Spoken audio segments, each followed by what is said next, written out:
Hi, this is Ryan Brown with Certified Partner MED. We provide a wide range of services designed for companies at all stages of their D-Tools implementation. We've worked with over 600 companies in the last 10 years and would like the opportunity to work with you. In this quick tip, I'm going to show you how you can customize your component IDs so that the items in your D-Tools projects will get a more meaningful and useful number assigned to them.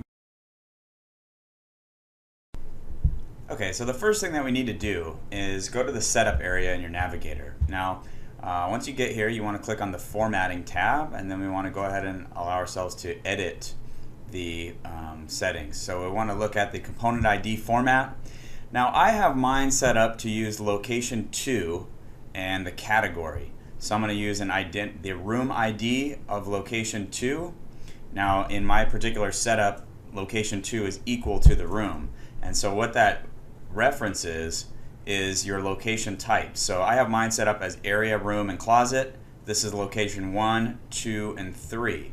So on my formatting, you have different choices available to you. Now this is the way I prefer to do it. I use location 2, which is on most of my projects represents the room. And then I'm using the 3 digits from the category ID. So you go ahead and save this. And when you set up a project, and I have a project already set up, and I'm going to go ahead and look at my project information. I'm going to show you a couple different methods of using this. Now under my project information, I'm going to go to the component ID tab and just verify location 2 and category. Now I'm going to look at my locations, and for each location that you have set up in your project, you have an ID, and this is the ID number that's going to be used as part of this custom component ID format. So there's two schools of thought here.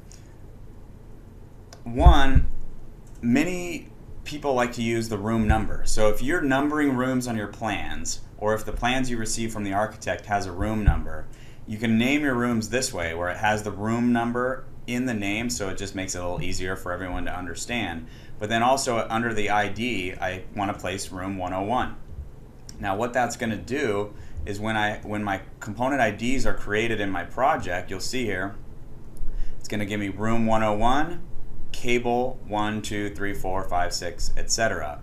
And that's the category ID for a cable, or for a control device, or for labor, or for speakers, etc. But it's giving us where it's going and then what type of product it is based on its D-Tools category.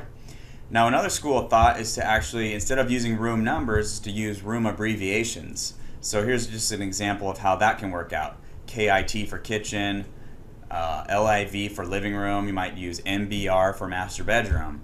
But what that's going to do is give you just a very relevant and meaningful component ID for all the items in your project. And if you're not aware, every item in your D-Tools project is assigned a unique number using this component ID format.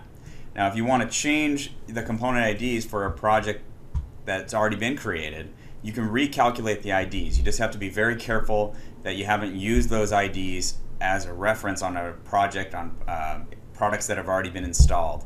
If you've already labeled cables at the job site using those IDs, you don't want to recalculate, because there's a chance that you could sever the relationship between the project and the site. So using a custom component ID format is an excellent way to get more meaningful information out of your component IDs. This has been a D-Tools quick tip provided by Media Environment Design.